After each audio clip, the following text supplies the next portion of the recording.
Assalamualaikum warahmatullahi wabarakatuh.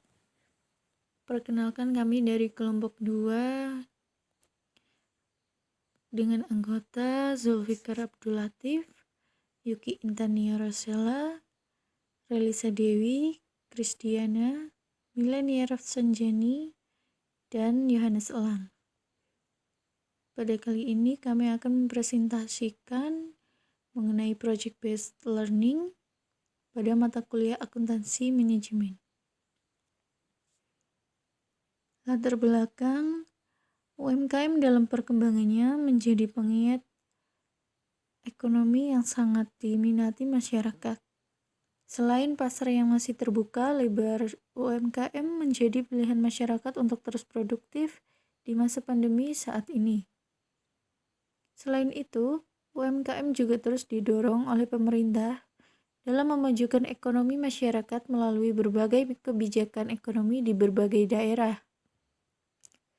Dalam perkembangan khususnya UMKM, Kopi Pringgading bergerak di bidang makanan, terutama kopi bubuk yang menjadi favorit minuman untuk masyarakat Indonesia.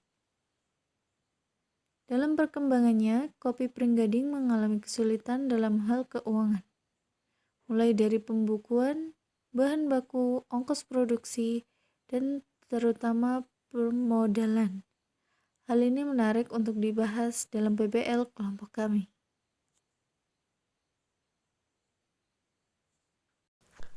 Ya, selanjutnya ada tujuan penelitian. Yang pertama, untuk mengetahui jumlah minimum unit produk usaha kopi Pringgading yang harus dijual agar tidak mengalami kerugian melalui analisis break-even point yang dinyatakan dalam unit.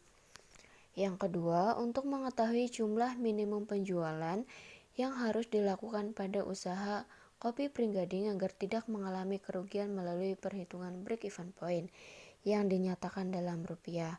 Yang ketiga, untuk mengetahui metode persediaan yang baik untuk jalannya usaha kopi Pringgading. Modal yang dibutuhkan untuk membuka usaha kopi Pringgading. Modal yang dibutuhkan untuk memulai usaha ini diperkirakan sebesar 7 juta rupiah yang berasal dari pemilik usaha sebesar 5 juta dan hutang bank sebesar 2 juta rupiah. Modal ini digunakan untuk modal awal UMKM dengan rincian sebagai berikut. Yang pertama, peralatan produksi sebesar 4.500.000. Yang kedua, bahan baku kopi 5.000 per kilogram sebesar 2 juta rupiah. Kemudian ongkos produksi 500.000 dengan jumlah sebesar 7 juta rupiah.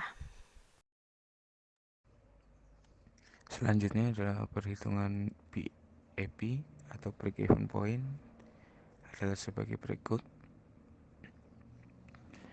Dengan hasil BEP sebesar 1,2 kg.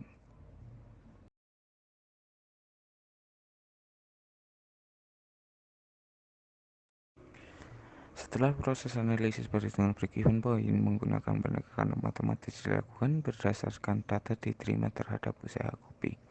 Diperoleh hasil usaha kopi untuk mencapai titik impas dalam penjualan rupiah produk kopi harus mampu menjual hasil produknya sama dengan 1.173.000 atau lebih dari penjualan tersebut, dan untuk mencapai unit yang dijual agar produk kopi tidak menderita kerugian harus mampu menjual sebesar 1,28 kg produk. Metode persediaan yang baik. Menurut kelompok kami, sistem just in time merupakan manajemen persediaan yang paling baik. Just in time ini memiliki karakteristik yang berkebalikan dengan persediaan tradisional,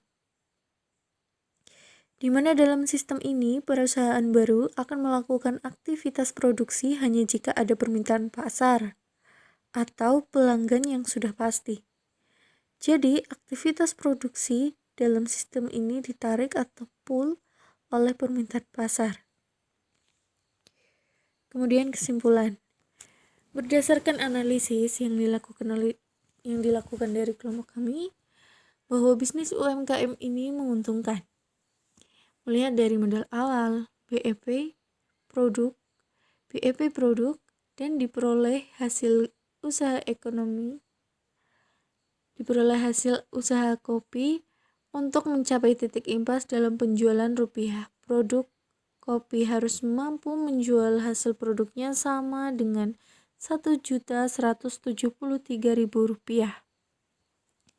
atau lebih dari penjualan tersebut, dan untuk mencapai unit yang dapat dijual agar produk kopi tidak menderita rugi, maka harus mampu menjual 1,28 kg produk. Jadi, usaha UMKM ini dinyatakan menguntungkan.